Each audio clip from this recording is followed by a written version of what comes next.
26 जनवरी की 10 अनसुनी कहानियां। 26 जनवरी, राजपथ पर भारत का दम, आसमान में गूंजती वो गर्जना और हर दिल में तिरंगा। लेकिन क्या आप जानते हैं कि भारत की पहली गणतंत्र दिवस परेड सुबह नहीं बल्कि दोपहर को हुई थी? क्या आपको मालूम है कि 26 जनवरी 1950 को ठीक 10:18 पर ऐसा क्या हुआ था जिसने भारत की तकदीर बदल दी? और वो कौन सी मजबूरी थी कि पहली परेड राजपथ पर नहीं बल्कि एक स्टेडियम में करनी पड़ी थी? नमस्कार, आदाब। मैं हूं फरीद अली और आप देख रहे हैं टीवी 9 भारतवर्ष का खास कार्यक्रम क्लियर कट। आज हम पलटने जा रहे हैं इतिहास के वो पन्ने जिन पर वक्त की धूल जम गई है। जी हां, अगले 10 मिनट में जानिए गणतंत्र दिवस की 10 ऐसी कहानियां जो शायद आपने पहले नहीं सुनी होंगी। पहली कहानी 10:18 का ऐतिहासिक सस्पेंस। तारीख थी 26 जनवरी 1950। दिल्ली में कड़ाके की ठंड थी लेकिन फिजाओं में गर्मी थी, एक नए एहसास की। सब कुछ तैयार था लेकिन पूरा देश एक खास पल का इंतजार कर रहा था। वो पल जब भारत आधिकारिक रूप से गणतंत्र बनने वाला था। और वो घड़ी आई ठीक सुबह 10:18 पर। जी हां, 10:18। यही वो ऐतिहासिक सटीक समय था जब गवर्नमेंट हाउस के दरबार हॉल में डॉक्टर राजेंद्र प्रसाद ने भारत के पहले राष्ट्रपति के रूप में शपथ ली। ठीक इसी पल 10:18 पर भारत का 894 दिन पुराना डोमिनियन स्टेटस खत्म हुआ और हम बने एक संप्रभु गणतंत्र यानी sovereign Republic. Governor general Rajagopalachari ने विदाई ली और भारत को अपना पहला राष्ट्रपति मिला। 6 तोपों की सलामी के साथ ये ऐलान हुआ कि अब भारत किसी राजा या रानी का नहीं बल्कि भारत के संविधान का है। दूसरी कहानी, दोपहर की परेड का रहस्य। आज हम सुबह सुबह टीवी के सामने बैठ जाते हैं परेड देखने के लिए, लेकिन अगर मैं आपसे कहूं कि रिपब्लिक डे की पहली परेड सुबह नहीं हुई थी।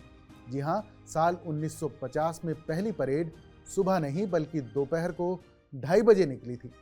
सुबह शपथ ग्रहण समारोह था और जश्न के लिए दोपहर का वक्त चुना गया। उस समय राजपथ पर कोई झांकी नहीं थी। इरविन स्टेडियम, जिसे आज हम मेजर ध्यानचंद स्टेडियम के नाम से जानते हैं, इस स्टेडियम में लगभग 3000 जवान और 100 से ज्यादा विमानों ने हिस्सा लिया। ये परेड इरविन स्टेडियम से शुरू होकर लाल किले तक गई और फिर वापस स्टेडियम आई थी। सोचिए वो नज़ारा, 3000 जवान और आसमान में गरजते हुए 100 विमान। और उस ऐतिहासिक पल के गवाह बने थे हमारे पहले चीफ गेस्ट इंडोनेशिया के राष्ट्रपति सुकर्णो। वो सिर्फ एक परेड नहीं थी, वो एक नए भारत का शक्ति प्रदर्शन थी। अब तीसरी कहानी, 21 तोपों की सलामी का सच। गणतंत्र दिवस पर राष्ट्रगान शुरू होते ही पहली तोप गरजती है और राष्ट्रगान खत्म होते ही 21वीं तोप। 52 सेकंड का ये तालमेल रोंगटे खड़े कर देता है। लेकिन ये 21 का आंकड़ा ही क्यों? 20 या 22 क्यों नहीं? ये परंपरा दरअसल ब्रिटिश राज की देन है। शाही नौसेना यानी रॉयल नेवी में सबसे ऊंचा सम्मान 21 गन सैल्यूट माना जाता था, जो सिर्फ राजाओं या राष्ट्राध्यक्षों के लिए होता था। भारत आजाद हुआ, गणतंत्र बना, लेकिन हमने इस परंपरा को नहीं छोड़ा। हमने इसे अपनाया, गुलामी की निशानी के तौर पर नहीं बल्कि अपने गौरव के प्रतीक के तौर पर। आज जब ये 21 तोपें गरजती हैं तो ये किसी अंग्रेज अफसर के लिए नहीं बल्कि भारत के तिरंगे की शान में गरजती हैं। चौथी कहानी, परेड का भटकता हुआ पता यानी एड्रेस। आज कर्तव्य पथ, जिसे पहले राजपथ के नाम से जाना जाता था, गणतंत्र दिवस का पर्याय बन चुका है। आमतौर पर लोग समझते हैं कि परेड हमेशा से यही होती थी, लेकिन सच ये है कि 1950 से 1954 तक यानी पूरे 4 साल तक इस परेड का कोई एक ठिकाना नहीं था। कभी ये परेड इरविन स्टेडियम में हुई, कभी लाल किले के पास, तो कभी रामलीला मैदान में। जी हां, दिल्ली का रामलीला मैदान। शुरुआती सालों में हमारे पास संसाधन कम थे, जगह की कमी थी, लेकिन हौसले में कोई कमी नहीं थी। आखिरकार 1955 में फैसला लिया गया कि अब से परेड का स्थायी ठिकाना राजपथ होगा और तब पहली बार राजपथ पर वो भव्य नजारा दिखा जो आज हमारी पहचान बन चुका है। पांचवी कहानी, 20 साल पुराना वो सपना। और अब सबसे बड़ा सवाल, 26 जनवरी ही क्यों? संविधान तो नवंबर 1949 में ही तैयार हो गया था, फिर 2 महीने का इंतजार क्यों किया गया? इसके पीछे है एक 20 साल पुराना सपना और ये कहानी जाती है 1930 में। लाहौर में रावी नदी के तट पर जवाहरलाल नेहरू ने पहली बार पूर्ण स्वराज का नारा दिया था। तारीख थी 26 जनवरी 1930। कांग्रेस ने तय किया था कि हम इसी दिन आज़ादी मनाएंगे, लेकिन 1947 में हमें आज़ादी मिली 15 अगस्त को। उस 26 जनवरी की याद को जिंदा रखने के लिए संविधान निर्माताओं ने 2 महीने इंतजार किया ताकि 1930 का वो पूर्ण स्वराज का सपना 1950 में गणतंत्र बनकर हमेशा के लिए अमर हो जाए। छठी कहानी, वो शख्स जिसने 1 रुपया भी नहीं लिया। आप ये जानकर हैरान रह जाएंगे कि भारत का संविधान किसी प्रिंटिंग मशीन से नहीं छपा था। इसे हाथों से लिखा गया था और इसे लिखने वाले थे मशहूर कैलीग्राफर प्रेम बिहारी नारायण रायजादा।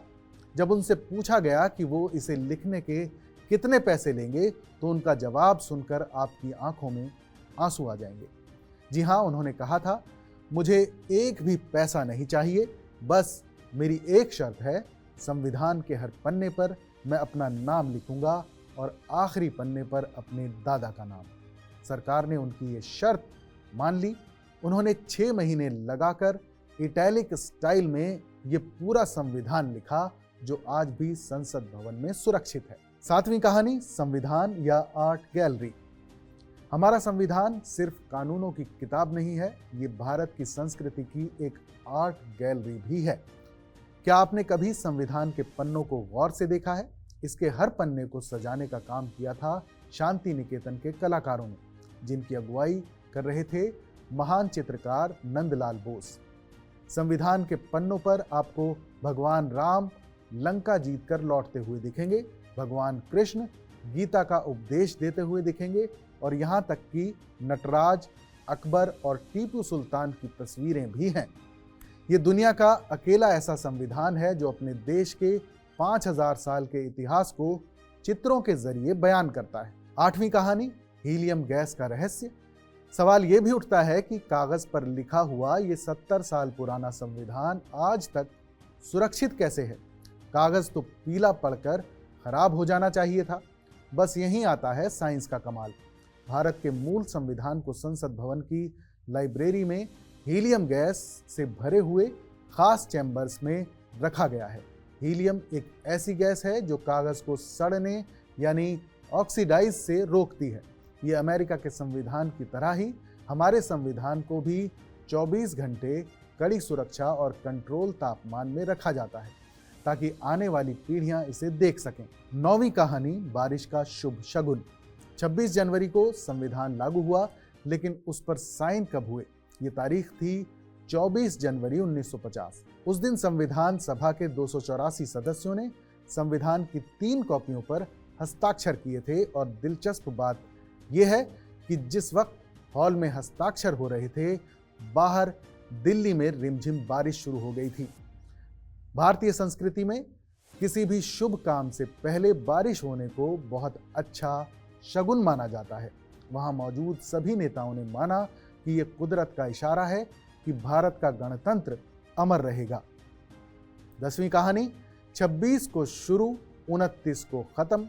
और आखिरी कहानी, आमतौर पर लोग सोचते हैं कि गणतंत्र दिवस का जश्न 26 जनवरी की शाम को खत्म हो जाता है, लेकिन ऐसा नहीं है।